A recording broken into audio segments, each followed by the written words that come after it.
Hi, you guys. Welcome to today's video. I'm going to talk about, are you an option? This has to do with dating. Are you an option? Do they just want to be friends?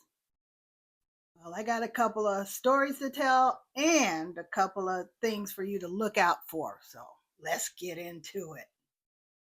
Now, this video is going to be for male or female as far as signs to look out for. So if you've met someone and you notice that you are the one who's initiating all the conversations, you're the one initiating the texts, the calls. Every time you talk to this person, they're busy. As far as compliments go, they give you some little offhanded compliment. Oh, you're so funny. Or, oh, that's a nice looking outfit. But nothing that makes it personal, like a relationship. It's more like your buddies. Have you guys ever been patted on the back? I did that one time to a guy, and he was like, "Hey, don't pat me on my back. I'm not your buddy." I was like, "Whoa, okay." So these are just some signs that makes the person think, "Oh, they they're not interested in me as far as a relationship goes." So sometimes, when you meet someone, you realize you don't have that vibe, you don't feel that connection to them. You don't want to hurt their feelings. So you try and find ways to just kind of let them know, it's not going further than this little friendship we have. Because they may enjoy talking to you, they're just not attracted to you that way. There are polite ways to let people down, or you can just be rude and say, "Hey, it's over, it's done." And I've had my share of telling guys that I'd rather just be single because I just didn't feel that chemistry. I mean, it's got to be a real chemistry for me to be attracted to someone. And I remember I was dating this guy and we hit it off, and he was a good guy, I thought. And we were dating and we would go places, do things. I would stay the night over his house. He would come over my house and hang out. And I remember one time I was working three jobs at that time. They were part-time jobs, but it was three jobs. And I remember one particular day, I hope he's watching so he can hear what I have to say. I remember one particular day when I got off work, I did what I had to do at home, went over his house, and he asked me to hang up his clothes. He had washed and everything, and he asked me to put away his clothes. So I said, "I just got off work. What do you mean, put away your clothes? How come you didn't do it? You were off today." And I noticed he got kind of quiet and distant. I didn't realize I was being interviewed for wife material. And a girlfriend and a wife are two totally different things. When I'm a wife, I'm a wife. I take care of my husband. But as a girlfriend, there's just certain jobs that are not for me to do. And one is to wash and hang up your clothes and stuff. I'm your girlfriend. I'm not your wife. So anyway, that rubbed him the wrong way. So the next day, I think he texted me and told me he didn't want to do this anymore, to come and get my things, and it was over.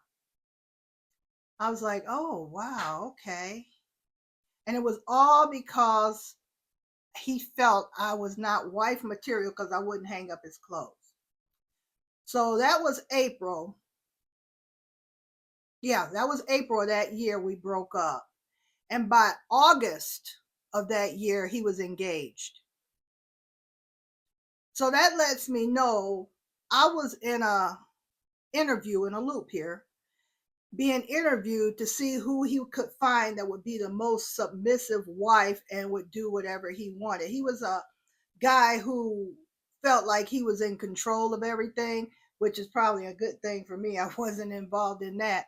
But he wanted to be in control of everything. And so because I didn't do what he wanted me to do as what he thought a wife would do, he ended up breaking up with me and got engaged let's see, April is 4 months. 4 months later. 4 months later, he was engaged. So that tells me he was dating somebody right along the time he was dating me. He was a quick, smooth mover. That's all I know, because I would have had no idea, because we spent a lot of time together. So, but anyway, that was that story. But actually it hurt, because that was the first time a guy had ever broken up with me that I really liked. And I've had to put guys in the friend zone before, where I had guys who just would have such a crush on me. I had this one guy in high school. He had such a crush on me. He would follow me from class to class. And I have a picture in a yearbook where we're walking through some doors. His head is turned that way, my head is turned that way, but he's walking with me, which made him feel good. I had no interest in that guy.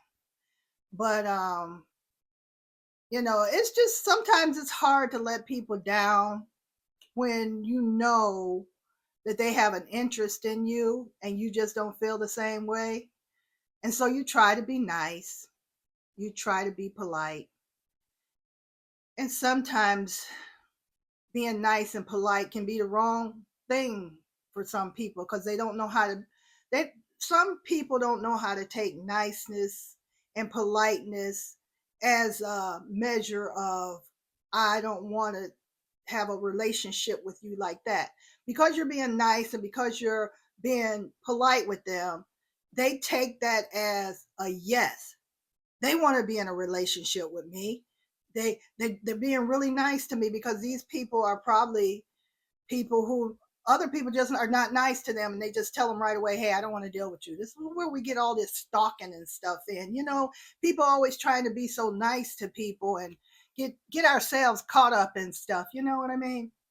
So I think, when you meet someone and you realize the chemistry is just not there, I would say quickly before it goes any further, or there's any chance for a person to develop some type of liking to you, just let them know, I really don't feel that chemistry between us, and we can just go our separate ways. Let's not even try the we can be friends thing, because that don't work either. Trust me. Oh, we can be friends. No, we can't. No, I'm not. I don't want to be friends with you. How about that? And so you just go your separate ways and try to just, as easy as it you've met, easily let it go. Because sometimes you stringing a person on just so you have an option. And that's how I felt in that relationship I was telling you about. I was an option that he was holding on to in case this other person didn't work out. You see? I don't want to be nobody's option. I don't want to be nobody's friend. I got so many stories to tell you about all of that stuff. But anyway, that's the gist of this video. Are you an option, or are you just a friend, or neither? How about that? So you guys think about this. Don't let somebody make you an option. And if you don't want to be friends with them, you don't have to be friends with them. Cut it off. Cut it off at the knees. Just cut it off, because we don't want no stalkers, right? All right, so you guys take care of yourselves. I'll see you in the next video. Bye-bye.